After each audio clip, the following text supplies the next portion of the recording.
Hello, my name is Daniel Azulai. I will be working on the movie Batman Bad Blood, which is an animated movie, and I will be focused on the main character of the movie, uh, known as Dick Grayson, also known as Batman, and also known as Nightwing, because he adopts two personas in this movie, which I will get into. In this movie, we are first seen with Batman is missing, and Batman Bruce Wayne, I should be specific. Bruce Wayne is missing, and because in the beginning of the movie, we are seeing that he is fighting this character named the Heretic, who we later find out is a clone of his biological son, who is current Robin, and yeah. Through that, Nightwing, also known as Dick Grayson, is in another city and he lives his own life, and he's an adult. He has moved away from home and he has fully accepted that this is my life now.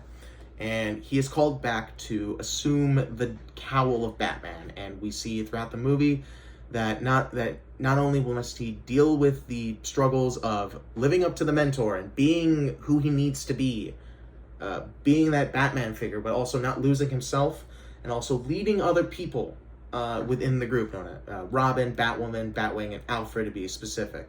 And we find out that in the movie, not only does he face the Heretic, but a larger criminal conspiracy of threat that is trying to essentially take every dignitary around the world and brainwash them so that a organization known as the League of Assassins can have eyes instead of every single part of the world, because comic books.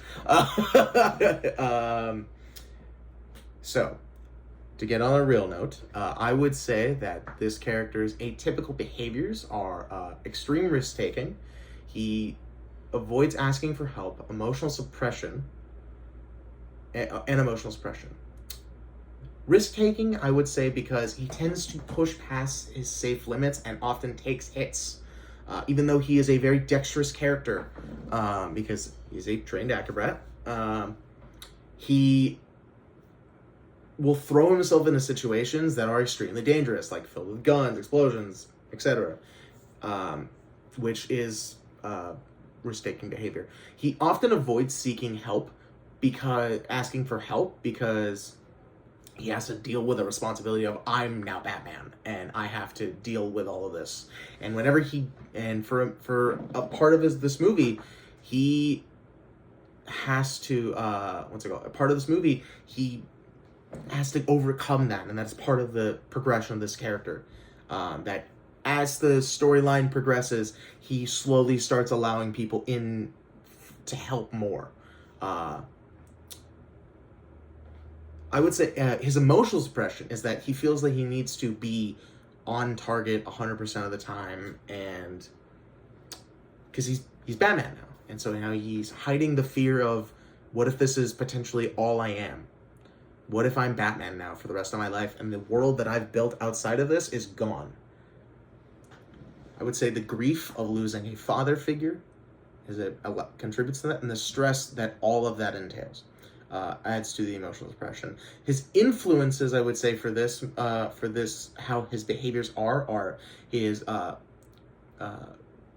Western masculinity norms. Basically, it's easier to keep his emotions inward, and it's harder for him to express things.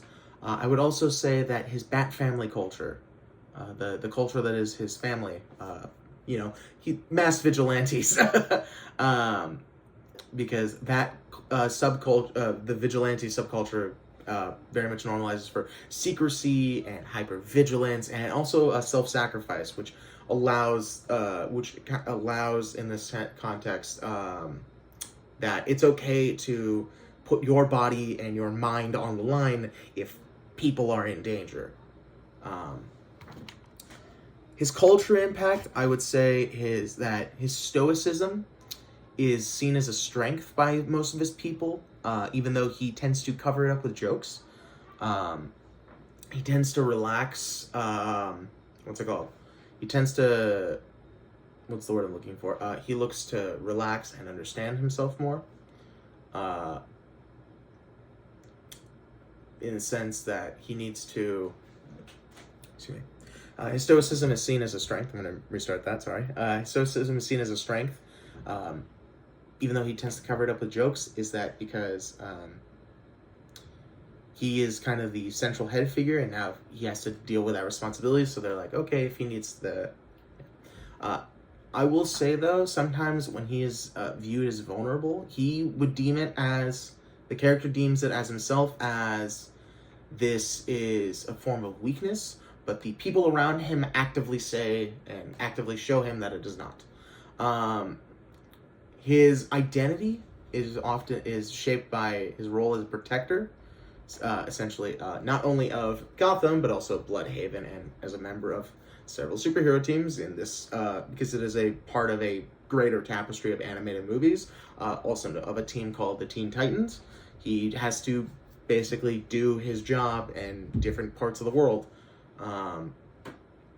and it is often seen that in the movie he tends to use it to his duty is first, and his taking care of himself is often secondary. What's it called?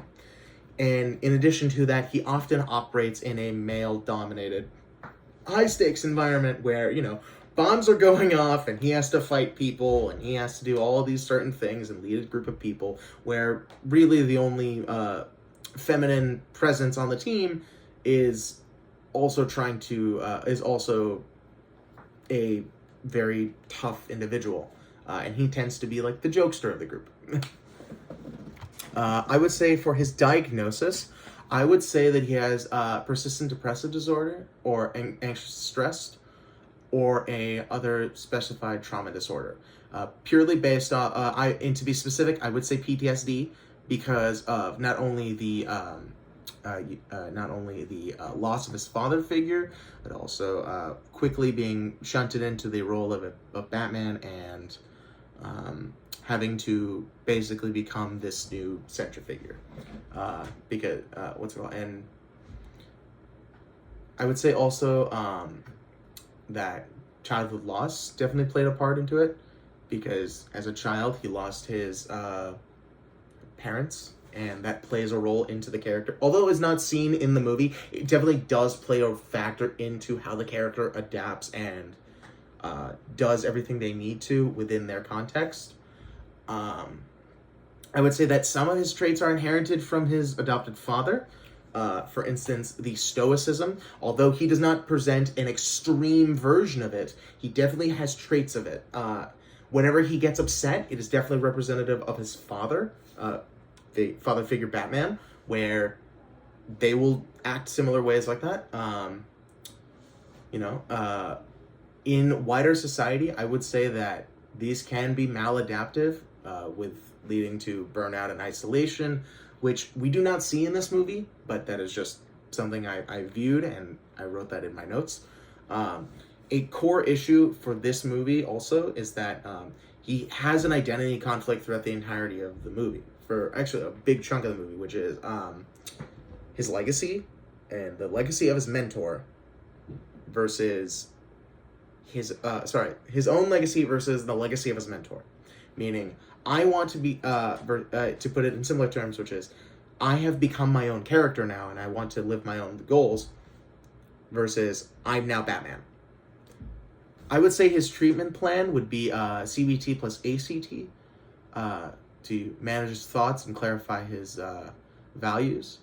I would use to adapt to his culture, to use the vigilante mindset, to frame therapy goals as in mission readiness terms, and to normalize emotional openness as a part of that strength. I would say that he would need to work on gradual vulnerability, and to start with trusted allies such as Kate Kane or Damian Wayne, which are Batwoman, Robin, or Alfred, as a more, very much so he is able to open up. I would also say that he should use mindfulness for high adrenaline situations. For instance, if he needs to defuse a bomb or fight a group of criminals, to maintain focus without analyzing every crucial detail that is happening, without over alertness, to be more specifically.